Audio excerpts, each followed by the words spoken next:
Thank you very much, everybody. Look, we had a great meeting with the president. The group of conservatives in the office with him all want to support the president's agenda. And we're going to work toward getting that continuing resolution in a form where we can pass it just like we did last week.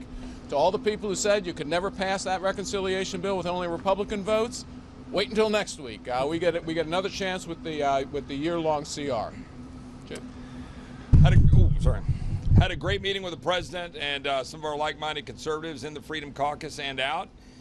There is overwhelming support to back the president's agenda, to be able to advance and be able to give room for Elon Musk and Doge, and give room for Russ Vought and OMB to deliver to the American people, and finding and recognizing the cuts that need to occur, identify those, get those in place as we debate appropriations heading into the FY26 season, but importantly, freeze spending at current levels, which is going to be able to make sure that we hold spending in check while we identify those cuts, which keep coming out day by day, week by week. We're identifying more waste, fraud, and abuse, the absurdities of expenditures like a $32,000 transgender comic book in Peru.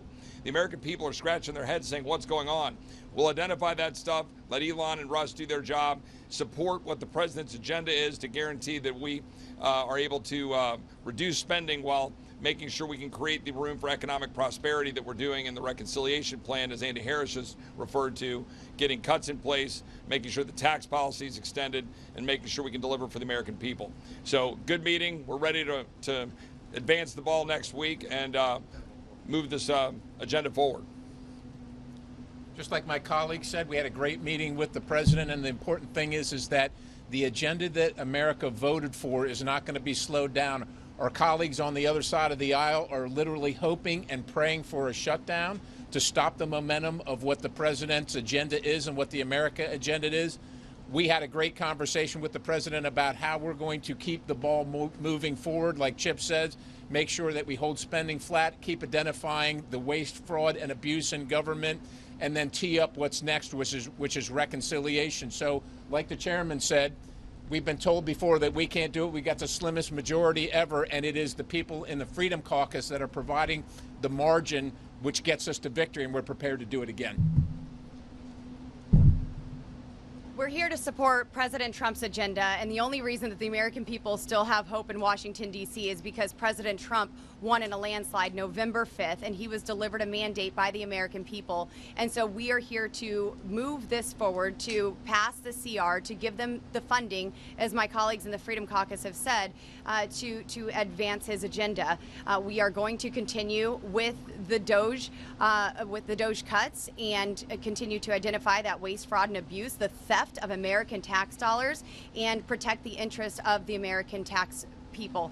And we're happy and honored to be here with the president. It was great for him to welcome us in this conversation, to have us a part of that dialogue, so we can deliver for America and ensure that we are not doing things the way they've always been done in Washington, D.C. Did the president ask you for any money for his immigration agenda, and if so, how much, and what would it go for? So, of course, we talked about the need to have resources at the border. Tom Homan is working really hard. I mean, look, we've gotten those numbers down to 200 a day, 6,000 a month. Under President Biden, we're having 6,000 a day, 10,000 a day. So we need to make sure they've got the resources necessary for ICE, for beds, to be able to deliver and get on with removals and repatriations while they're carrying out the president's agenda there. But obviously what we're talking about here, and we're talking about the government funding that's expiring next Friday, all we're talking about, to be very clear, is freezing spending at current levels for the remainder of this fiscal year, because we're already in appropriation seasons for FY26. And remember that Congress appropriates, which means we put a ceiling. The president can't spend over that number. But the president can use empowerment, use the power of the executive branch as the chief executive to spend what he thinks is appropriate on behalf of the taxpayer. We believe that. We believe he's got that power. We support that power. We support Russ Vought using that power. Yes. So we want to make sure that we're giving him room to do what the American people ask him to do. On tax cuts, do you think you are on the same page with the president when it comes to making tax cuts permanent?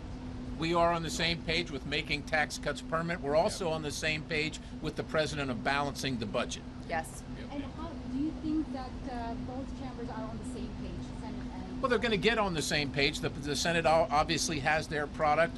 We've passed ours out. There's going to be a negotiation and a discussion. There'll probably be some give and take, but we're generally pleased with the direction that it's headed. We'd like it to be a little more speedy, but you know, we're not the only ones in this conversation. And understand the importance of what the House did last week when we passed the budget, which had $2 trillion of spending restraint combined with the tax policy.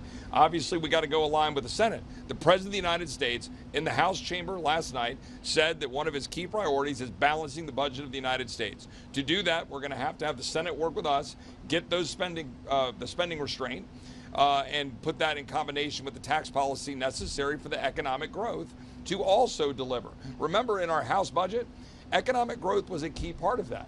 But what was really important was tying the spending restraint to the economic growth to deliver on the tax policy. We just saw Elon Musk on Capitol Hill meeting with senators, having lunch with them. It's being reported that he even gave out his personal phone number to some of the senators there in the room. I'm curious if that has been the case with any of you. I know there's a meeting later this evening, but has Elon Musk directly communicated with y'all specifically? Well, he will, as you say, he will have a meeting with the House conference this evening, House Republican conference this evening, and look, we're going to find out. We're going to find out a lot of new things because he's been out there. He's been rooting out the fraud, waste, and abuse that we all thought was there. We all knew was there, but nobody had brought it to light. He's brought it to light. We look forward to hearing what he has to say this evening. And yes, we've met with Elon, and yes, we engaged with Doge. Did Trump ask you to support the year-long CR in the meeting? What's that? Did President Trump ask you to support the year-long CR Johnson called for? Well, he asked it last week in a tweet, so I'm sure he didn't change his mind before today. How confident are you can avoid the shutdown? Is what? Is the entire House Freedom Caucus on the same page with the Look, we haven't seen the final Right. form of the CR. We haven't seen the text. In concept, the president has said he needs this for his agenda. We support the president's agenda. And look at the last vote that we assuming had. That's right. I mean, again, to those who said we could not do it last week, we did it. I think we're going to get there. Are we there yet? Maybe not yet, but we have 6 days.